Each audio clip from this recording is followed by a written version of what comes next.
Aast tuleb ambudes, paneb hallid härjad müräme.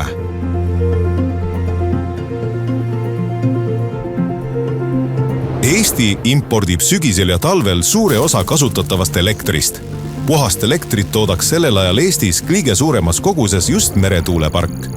Saare-Liivi tuulepargi keskkonnamõjude uuringutega alustati 2022. aasta kevadel ning 2 aasta jooksul viidi läbi üle 20 uuringu, mille eesmärk oli hinnata meretuulepargi võimalikku mõju nii loodusele kui ka inimese tervisele, heaolule, kultuuripärandile ja varale. Tänaseks on selgunud tuulikute rajamiseks sobiv ala ja tingimused. Koostöös Eesti Ornitoloogiaühinguga teostati põhjalik linnustiku uuring. 2 aasta jooksul viisid eksperdid läbi 150 ööpäeva radariuuringuid merel, teostasid 20 ülelendu ning paigaldasid GPS-saatja üle 50 linnule. Võttes arvesse Liivi lahe veelindude peatumisalasid ja rändeteid, leiti meretuulepargiks sobilik ala, mis on 1/3 algselt uuritud alast. Nahkhiirte uurimiseks paigaldasid eksperdid merealal Viiele Poile ning rannikule Kihnus ja Kablis nahkhiirte registraatorid.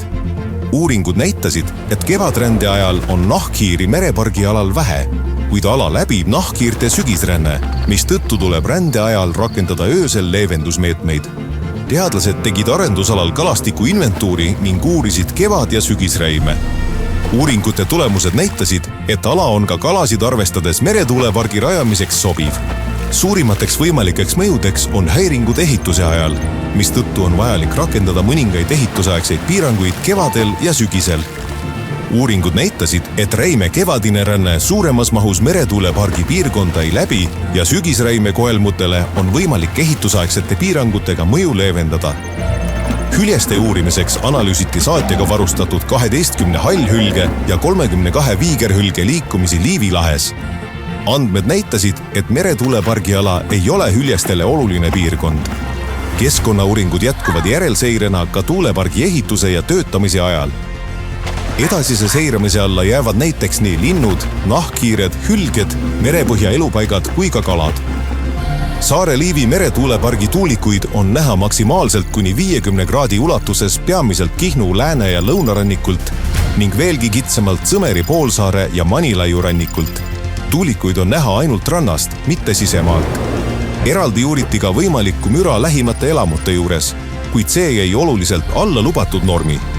Vastavalt seadusele saab Kihnu vald kogu tuulepargi töötamise aja tuulikutasu, mis ulatub kuni 2 miljoni euroni aastas. Eesti riik saab meretuulepargist kasu maksutulude, aga ka hoonestusloa tasu kaudu.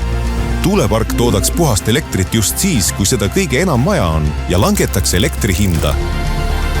Saare-Liivi tuulepargi saab valmis ehitada aastaks 2030 ja see aitaks oluliselt vähendada Eesti sõltuvust importelektrist.